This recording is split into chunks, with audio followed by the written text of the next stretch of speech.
Hello friends, good morning to all of you. Welcome to my YouTube channel Ocean of Knowledge. Today I am going to teach you about the second lesson of English literature of class 9th of UP board syllabus. Okay. The title of this lesson is Marco Polo. Okay. And it has been written by Mir Najabat Ali. Okay. So first of all, we are going to tell about the authors Mir Najabat Ali, who has written this chapter Marco Polo. Okay. Let's start now.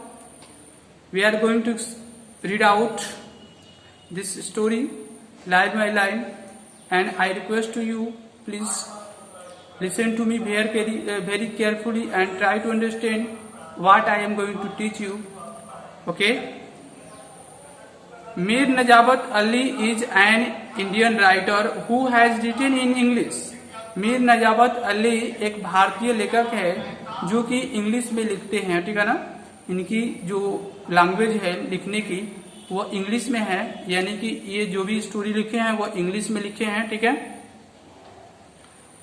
English भाषा में. He has written mostly about adventures, discovers and inventors. इन्होंने बहुत सारी स्टोरियां लिखा है साहसिक व्यक्तियों के बारे में. ठीक है ना, साहसिक कार्यों के विषय में, साहसिक व्यक्तियों के बारे में. डिस्कवर्स, जो खोजबीन करने वाले खोजकर्ता हैं उनके विषय में इन्होंने लिखा है. इन्वेंटर्स माने आविष्कारक जो लोग हैं. ठीक है ना, आविष्कारकों के विषय में इन्होंने बहुत सारी कहानियां लिखा है. ठीक है. His style is narrative and descriptive. उनका जो लिखने का शैली है, स्टाइल, ठीक है ना, नैरेटिव है, कथात्मक है, एंड डिस्क्रिप्टिव माने व्याख्यात्मक भी है. ठीक है. इन्होंने जो भी स्टोरी लिखा है विस्तृत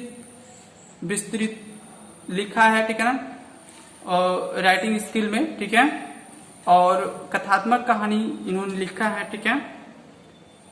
his writing have power to captive the attention of the readers.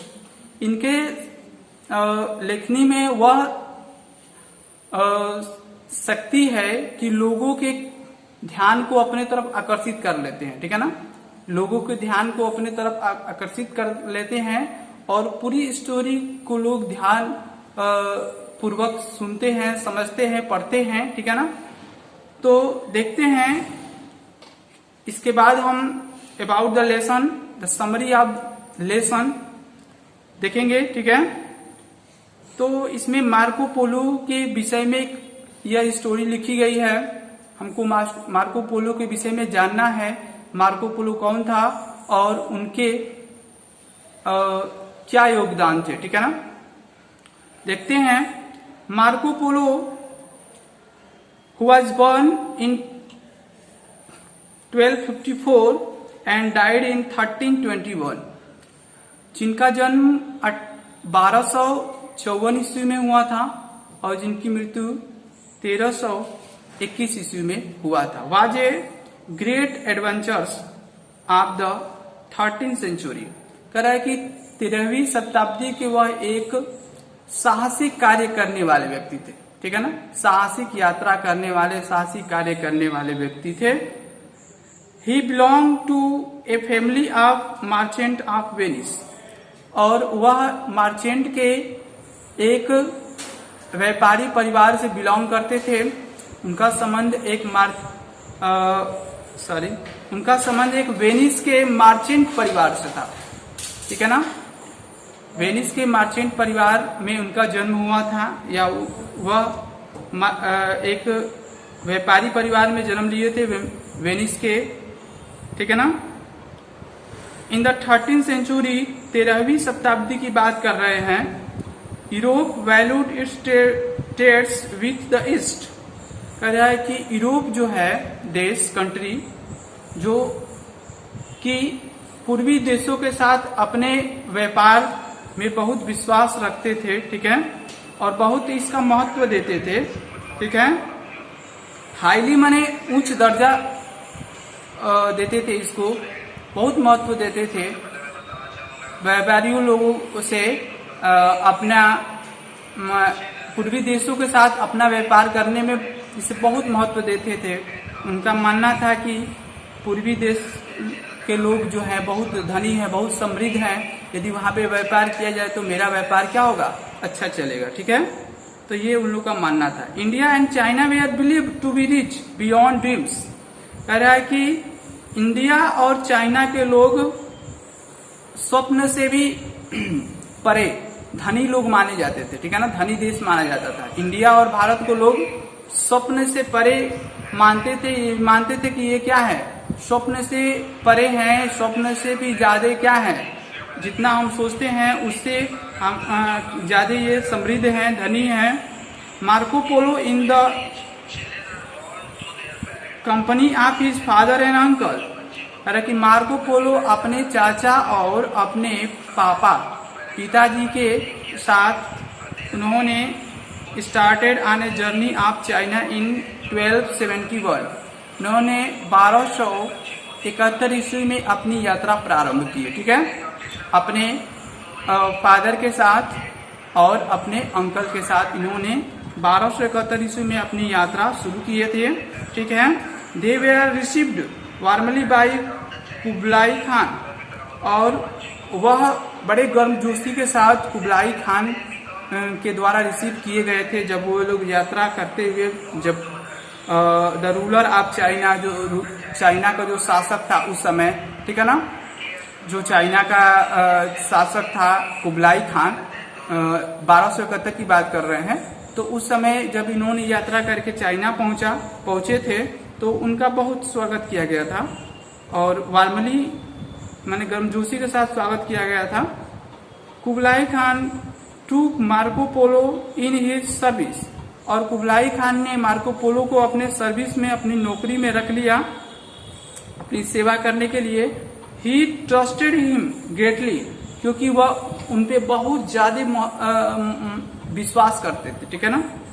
Trusted him greatly, बहुत ज्यादा विश्वास करते थे। He sent him on important mission to far off places. उन्होंने कई जगह पे मार्को पोलो को क्या किया है,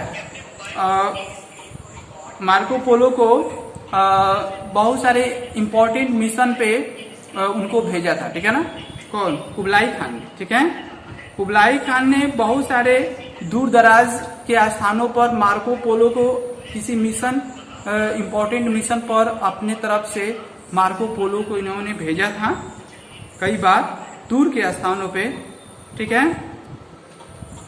Polos return to Venice after 24 years. कह रहा है कि पोलो यानी मार्को पोलो और उनके अंकल, उनके फादर जब 24 वर्ष के बाद अपने घर लौटे वापस, Marco Polo wrote a book also. Marco Polo ने एक किताब भी लिखा, ठीक है।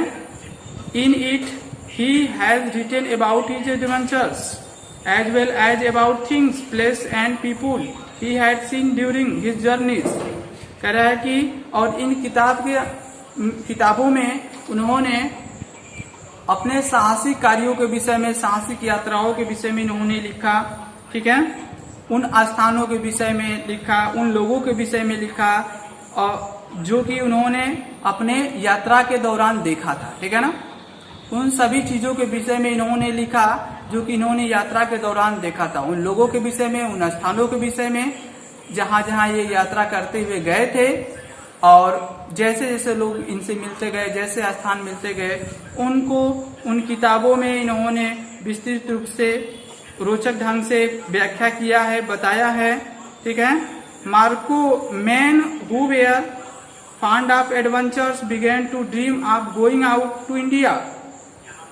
कह रहा है कि उन दिनों की बात है जब लोग क्या कर रहे थे, फॉन्ड ऑफ एडवेंचर में साहसिक कार्य करने के शौकीन थे, and began to dream of going out India and China. और कह रहा है कि भारत के लिए निकलना चाहते थे लोग, भारत को देखना चाहते थे। ये भारत पहुंचने का, भारत देखने का, चाइना को देखने का लोग स्वप्न देखा करते थे। सबका ये स्वप्न होता था कि मैं इंडिया को देखें, मैं इंडिया को देखूं, मैं चाइना को देखूं, थोड़ा अपने देश से बाहर निकल करके इन देशों को देखूं जो कि इतने धनी देश, समृद्ध देश माने जाते हैं, ठीक है ना। एंड मेकिंग देयर फॉर्चून्स, और अपना भविष्य बनाना चाहते थे, अपना व्यापार करना चाहते थे इन देशों के साथ भारी मात्रा में, ठीक है ना। और पैसा अर्न करना चाहते थे, मनी अर्न करना चाहते थे, ठीक है ना, कमाना चाहते थे। तो इस तरह से ये स्टोरी रही, आपका समरी है इस लेसन का, ठीक है। और इसके बाद हम स्टोरी को स्टार्ट करते हैं कि मार्को पोलो ने कैसे चाइना और भारत की यात्रा की है, ठीक है। और उन्होंने रास्ते में क्या क्या कठिनाइयां झेले हैं, उनके विषय में यहाँ पे लिखा गया है। चलिए देखते हैं, स्टोरी को शुरू करते हैं। It is difficult to imagine how hard and dangerous it was to travel from one country to another 600 or 700 years ago. कह रहा है कि it is difficult to imagine how hard and dangerous it was to travel from one country to another country 600 or 700 years ago. कह रहा है कि आज से लगभग 600 या 700 साल पहले एक देश से दूसरे देश की यात्रा करना और यात्रा करने की कल्पना करना भी कितना कठिन होता था, कितना डेंजरस, खतरनाक होता था। एक देश से दूसरे देश की यात्रा करना आज से लगभग 600 या 700 साल पहले, आज से लगभग 600 या 700 साल पहले एक देश से दूसरे देश के यात्रा करने के विषय में कल्पना करना भी कितना कठिन और खतरनाक होता था। Man had to travel mainly by overland routes, मनुष्य को, लोगों को, यात्रियों को पैदल यात्रा करना पड़ता था। कच्चे रास्ते थे, ठीक है ना, भूमिगत रास्ते थे, भूमिगत कह रहे हैं, कच्चे रास्ते थे, ठीक है ना, सड़क नहीं थे पहले, ठीक है। They had to move slowly as they when they got the chance, और वे लोग अपनी यात्रा धीरे धीरे स्टार्ट करते थे, ठीक है। पहले कोई साधन नहीं था। आज से 700-600 साल पहले की बात कर रहे हैं, 1300 ईस्वी की बात हो रही है। तो उस समय कोई यात्रा का साधन नहीं था। There were no means of travelling, okay. And people had to travel mainly by overland routes, लोगों को पैदल यात्रा करना पड़ता था, कच्चे रास्तों के माध्यम से, कच्चे रास्ते के जरिए अपने लक्ष्य को, अपने गंतव्य स्थान को पहुंचना होता था, ठीक है। और जैसे जैसे लोगों को समय मिलता था वे धीरे धीरे क्या करते थे, अपनी यात्रा को शुरू करते थे, ठीक है ना।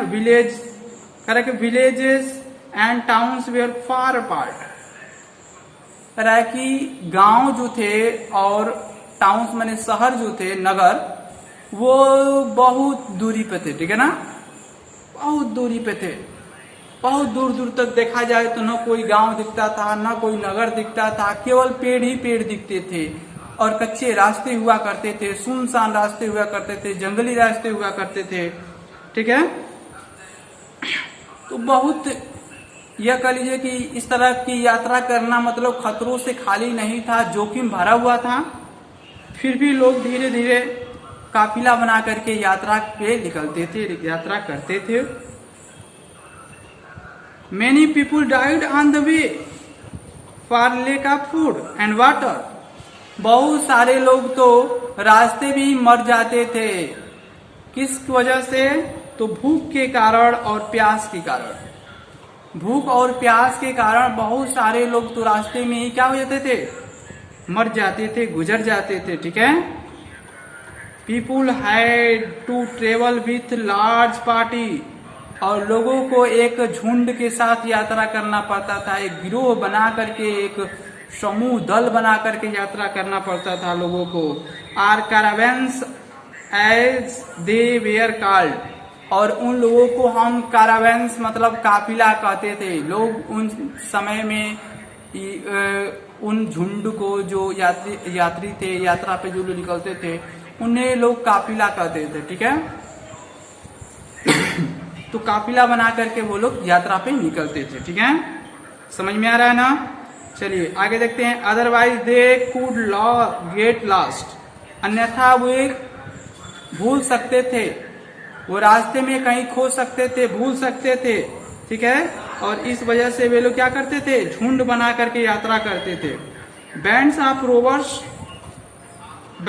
Robbers knew this routes too, राय की डाकुओं का गिरोह भी इस रास्ते को जानते थे, डाकुओं के गिरोह को भी इस रास्ते की जानकारी थे। दे अटैक कैरावेंस, राय की वे कैरावेंस पे हमला बोल देते थे, आक्रमण बोल देते थे।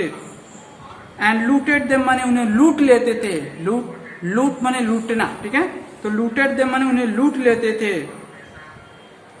Many travellers where killed in the fighting that took place, और बहुत सारे लोग तो उसी स्थान पे मार दिए जाते थे जहां पे वे पहुंचे होते थे। जिस स्थान पे वे लोग डाकुओं के द्वारा हमला कर दिए जाते थे, उसी स्थान पे मार दिए जाते थे।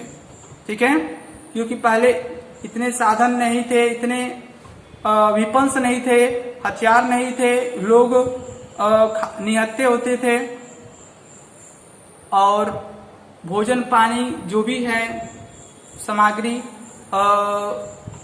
अपना गिरोह में चलते थे, तो सभी लोग मिल बांट करके अपना सामग्री लेकर जाते थे।